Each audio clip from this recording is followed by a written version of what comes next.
Right now, you are probably one bad day away from buying something sweet. A Coke, a milk tea, a slice of cake, anything. And when you eat it, you will probably forget about it 5 minutes later. But what you just did is older than farming, older than fire, and older than our species itself. Because our relationship with sugar did not begin with candy, soda, or dessert. It began millions of years ago when a small primate learned that sweetness usually meant one thing: energy. And that sounds simple until you realize what that means. Before humans had cities, before we had money, before we had agriculture, before we even had the word human, our bodies were already built to chase sweetness. So this is not really a story about junk food. It is not even really a story about self-control. It is a story about one of the oldest signals in the animal body, and how humans eventually learned to mass-produce it, ship it across oceans, build empires around it, and sell it back to ourselves in plastic bottles. Today, we are opening the file on sugar. We usually think sweetness is a pleasure, but for most of evolutionary history, sweetness was information. For a primate moving through a forest, food was not automatically safe. Leaves, seeds, bark, and fruit could all look edible. Some were useful, some were useless, some could poison you. So the body needed shortcuts. Bitterness often warned of plant toxins or defensive chemicals. Sweetness pointed in the opposite direction. A ripe fruit was not just nice, it was calories. It was survival. It was the difference between having energy tomorrow and running out today. And this is where sweetness gets interesting. For your ancestors, sweet was not just nice. Sweet usually meant calories, and calories meant you got another day. So when a primate found a ripe piece of fruit, its brain did not think, wow, dessert.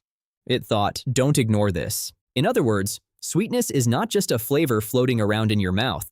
It is a biological detection system. When your tongue detects something sweet, your brain does not simply hear, this tastes good. It hears something much older. There may be energy here. Pay attention, move closer. And that changes the way we should think about sugar cravings. Because the craving did not start in a supermarket aisle. It started in a world where sugar was rare, valuable, and hard to find. So by the time ancient humans appeared, the desire for sweetness was already built in. The question is, when did humans stop merely finding sweetness and start organizing their lives around it?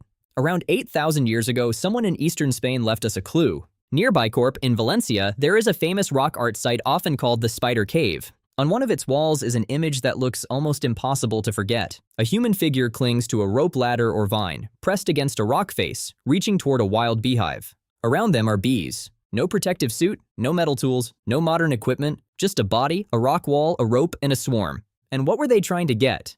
Honey. Now here is what makes that image important. It is not just evidence that ancient people liked honey. It shows that sweetness was valuable enough to justify danger. Think about that. Before sugar was cheap, before it sat in jars and packets, before it became something you could add to tea or pour into soda, sweetness was something you might climb a cliff to reach. A modern person sees honey and thinks, topping, ingredient, dessert. An ancient forager may have seen something very different, a rare concentration of energy. But that is only half the story.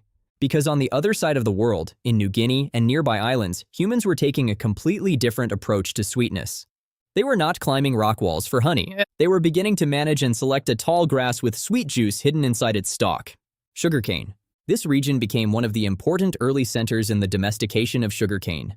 And here's the second reversal. We usually imagine agriculture beginning because humans needed bread, grain, and reliable food. And of course, survival mattered. But food choice is never only about calories. People do not just preserve plants because they are edible. They preserve plants because they are useful, memorable, valuable, worth returning to. Sweetness was not the only reason humans selected plants. But it may have been one of the reasons certain plants were remembered, protected, carried, and replanted. So the point is not simply, humans found sugarcane. The point is, humans were already beginning to turn sweetness from a wild discovery into a managed resource. That is a much bigger shift. Honey had to be found, sugarcane could be kept, and once sweetness could be kept, the story changed. For thousands of years, sweetness still had a problem. It was trapped inside nature. Honey was inside a hive. Fruit rotted quickly. Sugarcane had to be chewed. The juice did not last forever. Sweetness existed, but it was difficult to control. Then, in ancient India, humans began solving that problem. They crushed sugarcane, extracted the juice, boiled it, concentrated it, refined it, and slowly, liquid became solid. That may sound like a small technical step, but it was one of the most important transformations in food history, because sugar was no longer just something inside a plant. It became a portable object, a crystal. In ancient India, there was a word often connected to this history, handa, referring to crystallized sugar or sugar pieces. Through later language roots, many etymological explanations connect it to the English word candy. But the word is not the most important part. The important part is what crystallization did. It turned sweetness into technology. Now sugar could be stored, measured, taxed, sold, packed, transported. This is the third reversal. Sugar did not become powerful because humans liked sweet things. Humans had always liked sweet things. Sugar became powerful because humans found a way to separate the signal from the plant. The body wanted sweetness, and now civilization could produce that signal on command. A survival cue that once appeared only in ripe fruit, honey, and sweet plants could now be carried in a bag, sealed in a jar, loaded onto a ship, and sold in a market. That is the moment sugar stops being just food. It becomes infrastructure. Now remember the crystal. Because once sweetness could be transported, it entered one of the darkest parts of human history. For a long time, sugar was rare and expensive. Then European demand grew, and the question became brutally simple. How do you produce more of it? The answer was plantations. From the 16th century onward, sugarcane plantations expanded across Brazil and the Caribbean. Sugarcane was not an easy crop. It needed land, heat, mills, boiling houses, and constant labor. And that labor was forced. Millions of Africans were enslaved and transported across the Atlantic, made to work in sugar fields and processing houses so that Europe could consume more sweetness at lower prices.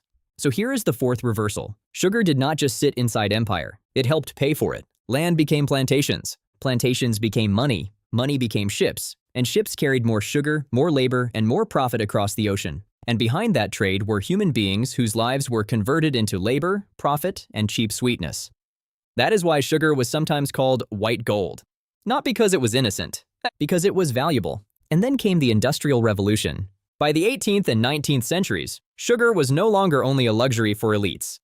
It entered the daily life of working people, especially in Britain, through sweetened tea. For workers spending long hours in factories, sweet tea was cheap, hot, stimulating, and caloric. It was not simply a drink. It was part of an industrial energy system. Tea brought the stimulant. Sugar brought the calories. Empire brought both to the cup.